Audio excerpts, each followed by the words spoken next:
Oi, pessoal! É um prazer estar aqui com vocês para construirmos a primeira edição do nosso HR First, o evento que vai colocar o RH como protagonista do presente e do futuro.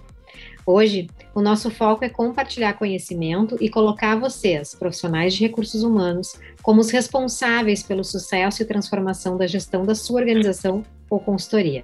Afinal, a inovação começa e termina pela parte mais importante das empresas, que são as pessoas.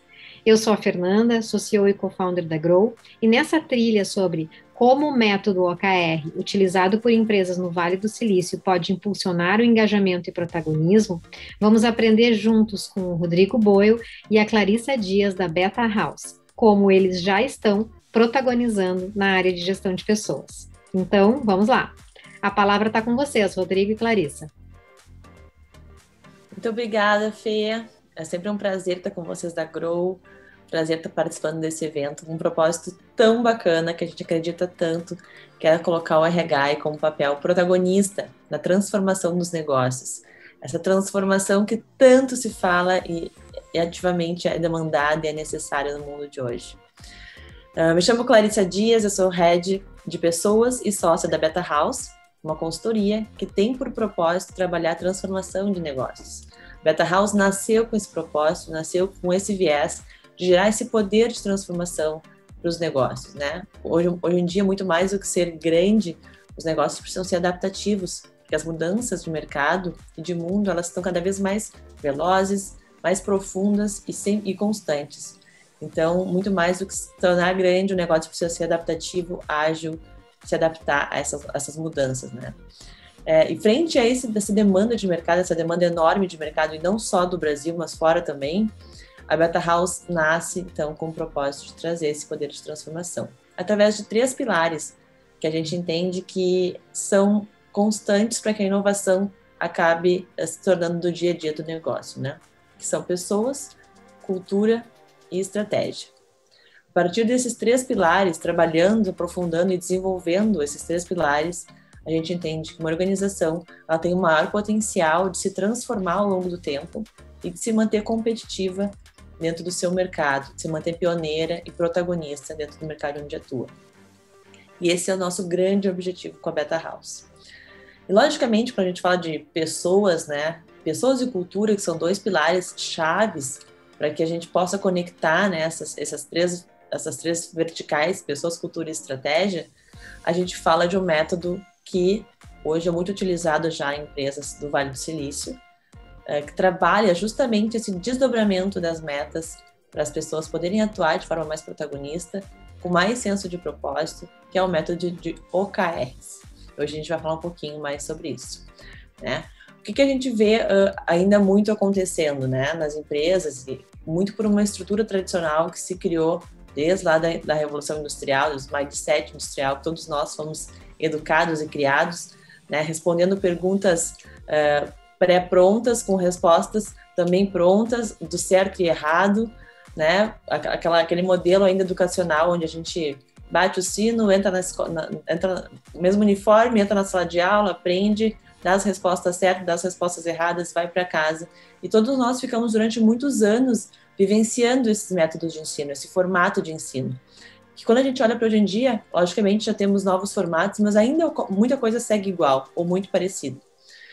Só que o mercado hoje está demandando da gente novas habilidades, né? Novas perguntas, novas respostas, e os modelos industriais, né, linear, segmentado, previsível, ele caiu por terra e hoje a gente vive um mundo exponencialmente imprevisível, né? Um mundo digital onde uma mão de obra que antigamente era mais técnica acaba se tornando uma mão de obra um pouco mais criativa e mais propositiva, porque a tecnologia vem nos ajudar a automatizar tarefas que antigamente era só apertar um botão, ou tarefas repetitivas sem um viés de inteligência ou de análise de dados.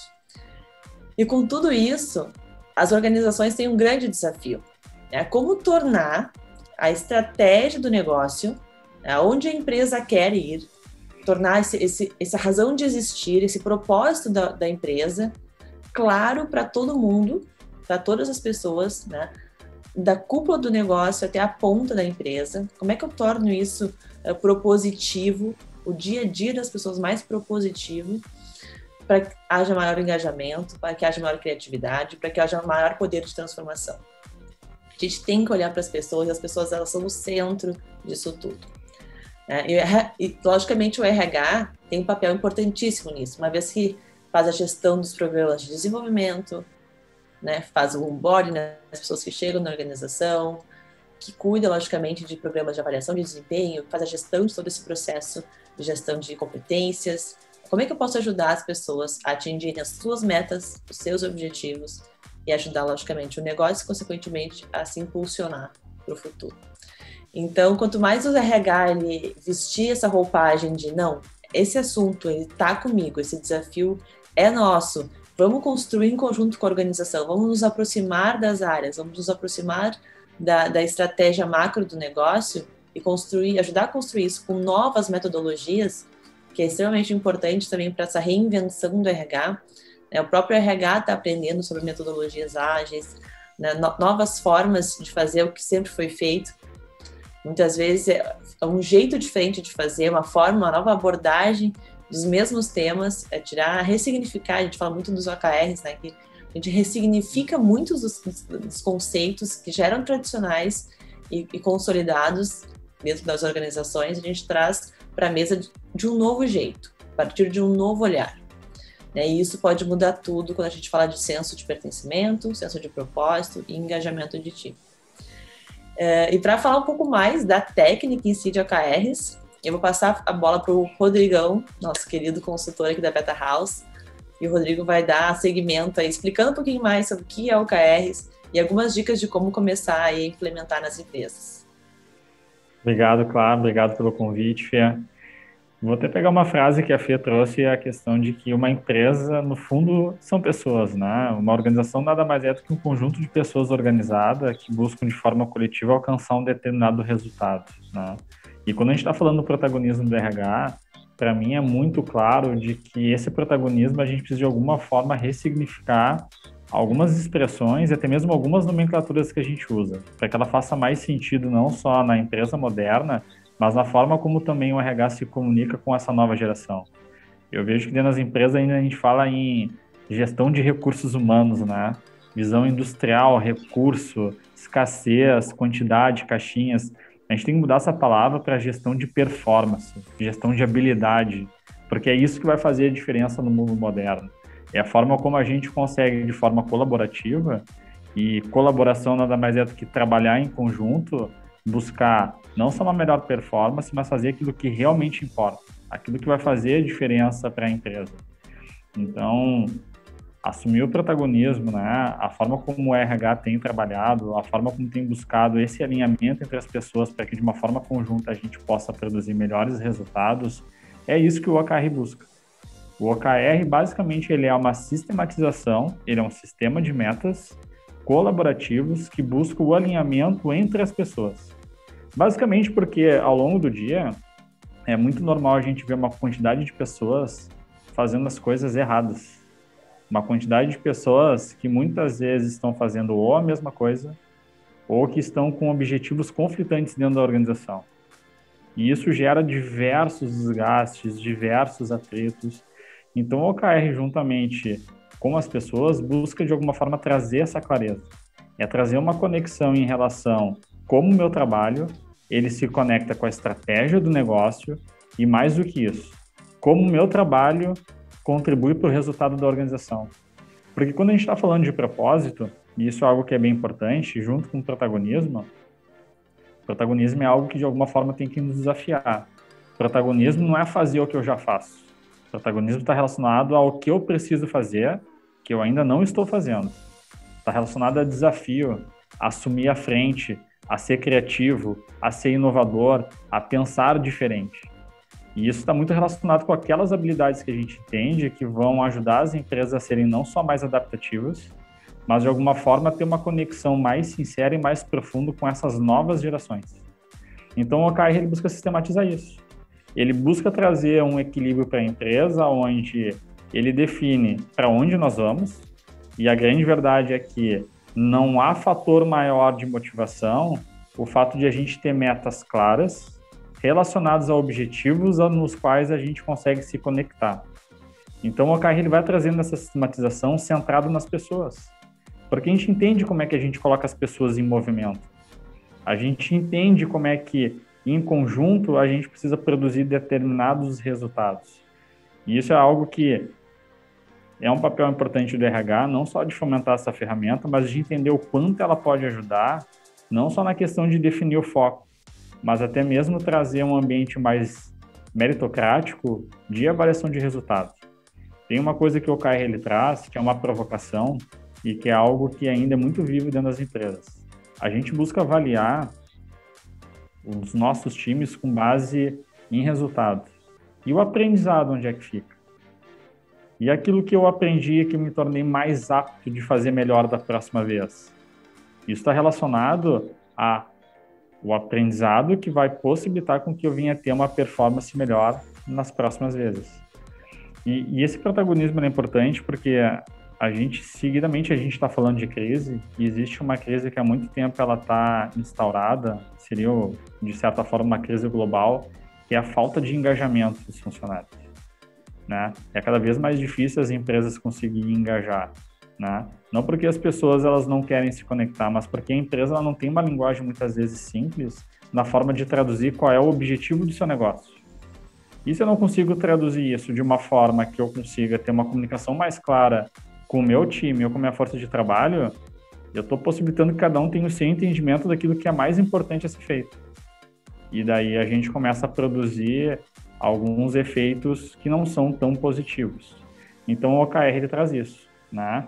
Ele é um protocolo colaborativo, onde deixa as metas muito bem claras. É uma metodologia que ajuda principalmente a gente ter um alinhamento. E esse alinhamento ele vai criar algumas estruturas que é basicamente a gente começar a eliminar algo que é muito normal dentro das empresas, que são as existências de silos. Eu já vi muitas vezes, dentro de uma empresa, várias empresas pequenas, onde cada um entendia o que tinha que fazer, onde cada um olhava para o seu resultado e praticamente valorizava muito mais o resultado da sua área ou do seu setor do que o resultado da empresa como um todo. Eu já ouvi até muitas vezes em algumas reuniões de o resultado da empresa não foi bom, mas a minha parte eu fiz. O resultado não é da parte, o resultado é do todo.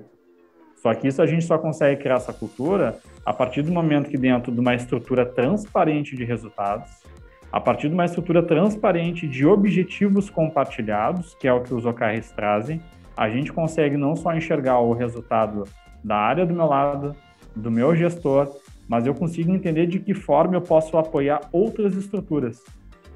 Porque uma das coisas que a gente busca trabalhar é que dentro da organização nem todo mundo vai ser protagonista ao mesmo tempo. A gente tem que ter o senso de humildade de entender que muitas vezes o meu papel é suportar alguém. Vai ter alguma área que ela vai me emprestar o seu propósito de forma que eu consiga entender como eu dou apoio para aquela área, né? Então, o OKR ele traz essa clareza, né? Essa clareza gerencial, a forma como melhor a gente pode se conectar e a partir disso criar uma ideia que a gente joga como time. Um time, cada um tem o seu papel e tem as suas funções, mas todos são importantes. São parte de conexões necessárias para que a gente chegue a um determinado lugar, a um determinado resultado. Então, a gente precisa tentar entender que funções são essas e como é que, como time, a gente vai produzir um melhor resultado. O que tem de ponto positivo nos OKRs, que é algo que é sensacional? Autonomia. A gente precisa, de alguma forma, dar autonomia para as pessoas. O aprendizado está na capacidade de tu te permitir a colocar em prática o que tu ainda não fez e errar faz parte do aprendizado. Só que eu preciso dar autonomia de forma que as pessoas tenham ambientes seguros e isso faz muito sentido ao que a Clarissa falou, é o alinhamento entre estratégia, cultura e pessoas. A única coisa que não pode ser copiada e é mais importante que produto e serviços é a cultura. Então, a cultura nada mais é aquilo que a gente faz sem que ninguém nos peça para fazer. E é isso que a gente tem que mostrar para as pessoas e é isso que os OKRs trazem. Os OKRs não têm uma sistemática de cobrança que eu já presenciei muitas vezes em algumas empresas, que é em reunião de fechamento de ciclo, tem que estar correndo atrás dos responsáveis dos indicadores para alimentar os dados. Isso não é cultura. O OKR traz uma sistematização de que o OKR é teu, é o teu compromisso, é aquilo que de alguma forma tu sinalizou que estava te comprometendo com alguém. Então, eu não vou te pedir para te alimentar. Se o compromisso é teu e o protagonismo está relacionado à postura, né, a tu fazer o que tu não fazia, então vamos exercer o protagonismo, né? Em relação à sua autonomia, tem uma frase que eu acho muito legal, que é até do Grove, né? É o diretor da Intel que trouxe a metodologia, desenvolveu a metodologia, que ele tem uma visão muito negativa em relação à interferência gerencial. Ele diz que essa interferência gerencial, ela coloca o subordinado numa zona de conforto, porque ele sempre vai buscar que alguém venha dizer qual o caminho a seguir ou de que forma resolver o problema. E isso junta com uma frase também do Jobs que eu acho que é sensacional, que é: a gente contrata pessoas inteligentes para que elas nos digam o que fazer. O OKRs é autonomia. Eu preciso da autonomia para que eu crie alinhamento. Por isso que o efeito que o OKR traz é uma construção de metas que é de baixo para cima. A gente exerce o engajamento, a gente exerce o protagonismo. É eu olhando para o resultado da empresa e eu dizendo assim: olha, eu, Rodrigo, eu me comprometo a gerar esse resultado ou apoiar a Clarissa nesse projeto. Porque o meu trabalho tem formas de conexão que são compromissos que eu assumo com essas estruturas. Então, eu tenho como ajudar. E isso possibilita que, muitas vezes, não sendo alguma atividade específica da natureza da minha área, eu posso estar contribuindo para outras áreas com outros propósitos ou com outros objetivos, né? Uma evolução também que eu acho que é sensacional que os OKRs trazem é a questão da avaliação. A avaliação de desempenho que normalmente a gente faz dentro das empresas, que é uma avaliação anual, ela não faz mais sentido hoje com o dinamismo de mundo que a gente tem.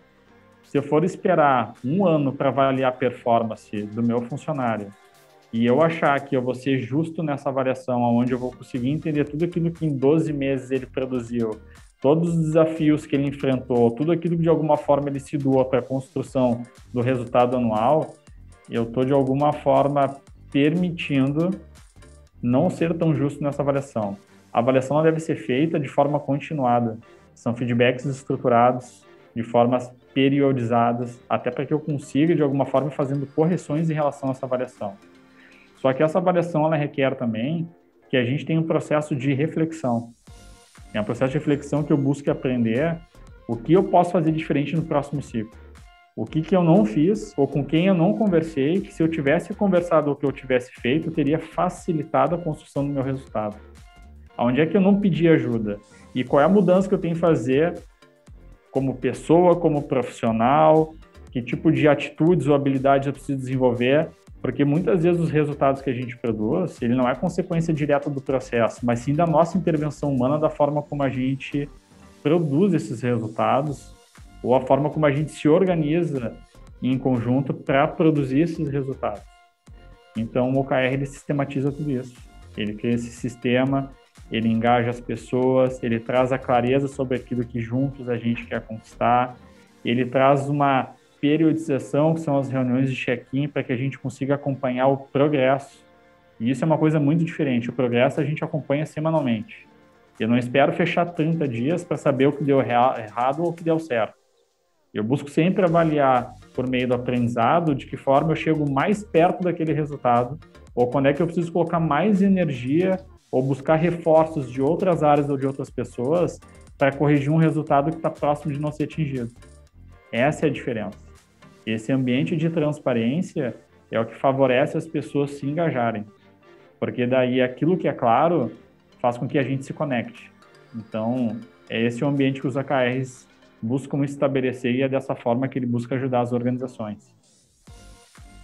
Rodrigo, quanto tu vem percebendo, nem sei se vamos colocar isso na gravação, né? Mas eu fiquei com uma curiosidade, assim, dentro da tua experiência, o quanto tu vem percebendo que os RHs, eles vêm assumindo essa metodologia para orientar e fazer essa gestão dos resultados, né? O quanto que se percebe o uso dessa metodologia dentro da área, né? Como ferramenta de protagonismo.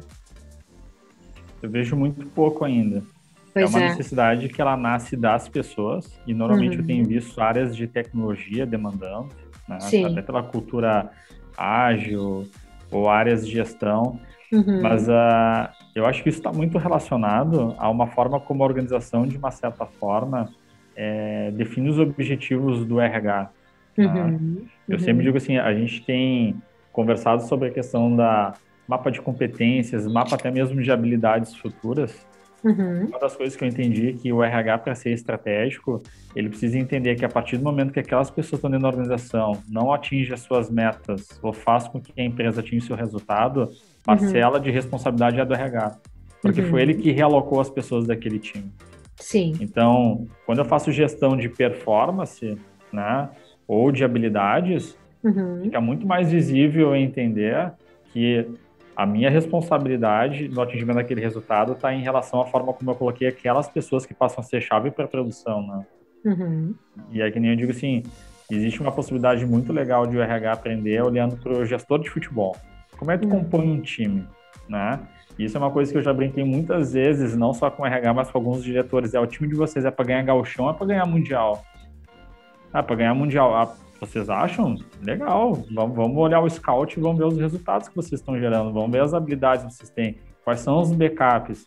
Então, essa é uma linguagem provocativa que ela traz muitas coisas que não é algo que é natural ainda para o RH.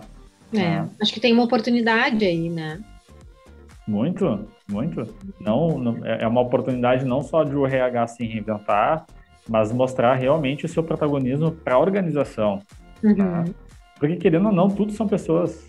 Sim. Então, não adianta a gente ter o melhor dos objetivos ou o melhor do planejamento estratégico se a gente não tiver as pessoas certas para fazer. E isso é um trabalho que, de alguma forma, ele gera um certo desconforto. Né? E é que nem eu vejo assim, ainda a meritocracia ela tem ainda ela é um pouco distorcida dentro das organizações. Né? Mesmo a gente chamando de meritocracia, ainda a gente tem uma quantidade muito grande de pessoas que o seu reconhecimento é por tempo de casa. E o que a gente precisa é entender, e tem uma visão talvez um pouquinho cruel, mas para quem já leu O Sonho Grande vai entender, né?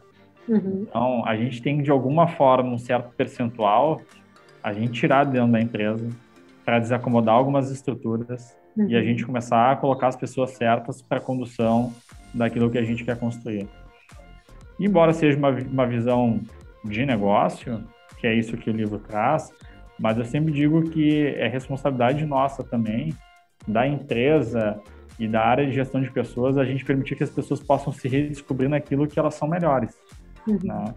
E querendo ou não, a empresa ela tem essa função de fazer essas transições com responsabilidade, mas tentar extrair o melhor das pessoas. Ou trazer clareza em relação àquilo que é o teu... mas assim, o que tu quer para ti, né? O teu propósito se conecta com o propósito da empresa, porque às vezes teu propósito não tá alinhado, né? Isso a gente está falando assim, a gente vê seguidamente, e essa geração passa muito por isso, que é com todo mundo que fala, sempre tem alguém que tem alguma situação de ou insatisfação ou infelicidade no trabalho. E é porque ela não se conecta mais com aquilo que ela faz. E às vezes o problema não é a empresa, o problema é que ela não gosta de fazer aquilo. A gente vem de uma sistemática que, para quem tem a minha idade, 38 anos ou um pouquinho mais, muitos de nós escolheu a profissão, não aquilo que a gente queria fazer, mas a gente foi influenciado muitas vezes por alguém. Né? Só que a gente vive numa era de se reinventar, de se redescobrir. A gente vive numa era que a gente entendeu que existem várias outras possibilidades e que nunca é tempo para a gente se reinventar, né? E o RH também pode assumir isso, porque se o RH trabalha com pessoas, e isso é algo que está no íntimo das pessoas, por que não explorar isso de uma forma melhor, de uma forma consciente também, né? Uma das grandes mudanças também que a gente vem acompanhando com a implementação dos OKRs, né, que a gente inclusive tem um projeto em andamento, é até mesmo a concepção das áreas, é o impacto até mesmo no próprio organograma da organização. Quando a gente começa a fazer as perguntas relacionadas a propósito, para encaixando a metodologia dentro do dia a dia da organização, a gente vê já alguns desencontros na própria estrutura organizacional.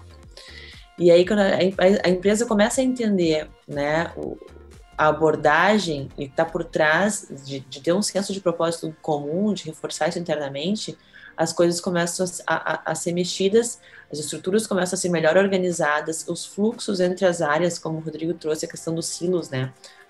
Hoje a gente ainda vê muitas áreas segregadas, muito na mentalidade ainda industrial, né? Segregação, cada silo, cada área com seu gestor, com suas leis e regras próprias, que muitas vezes não estão alinhadas ao todo, que geram um grande desencontro, né, de informações e de entregas, e até mesmo entre as pessoas, acaba gerando conflitos, acaba gerando uma série de desalinhamentos internos, e o clima e a cultura também ficam impactados, né?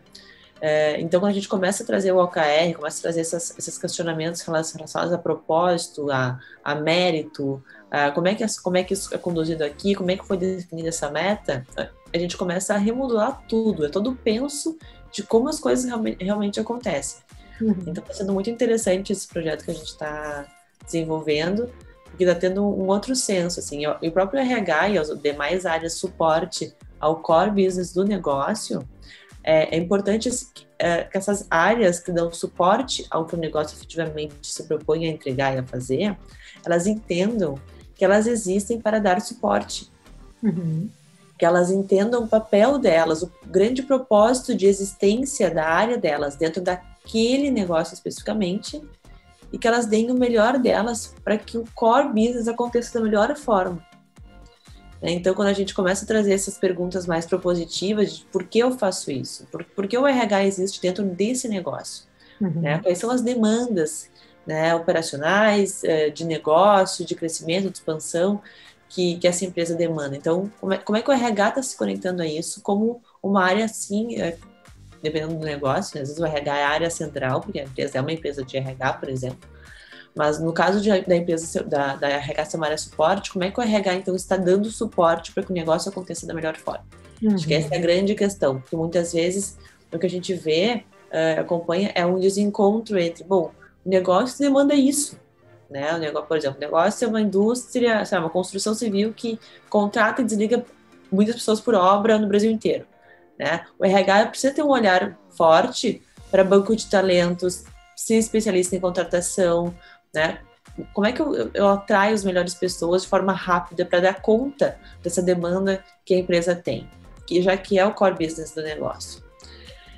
Então, eu acho que é muito adaptar também a área de recursos humanos, toda a parte de desenvolvimento, ao que o negócio realmente precisa. Então, quando a gente começa a fazer essas perguntas todas que o Rodrigo também trouxe, esses papéis e essas contribuições, elas ficam cada vez mais claras, e a gente tem um time engajado, olhando para o futuro e alinhado à estratégia da organização. Perfeito.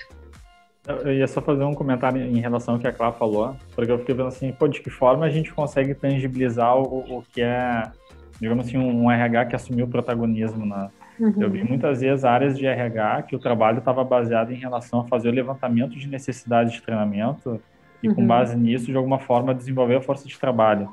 Eu fiquei pensando, o que os RHs protagonistas devem fazer é me dar o plano estratégico de portfólio de projetos que olha para o futuro, e eu vou dizer o que a gente precisa aqui dentro para fazer isso acontecer.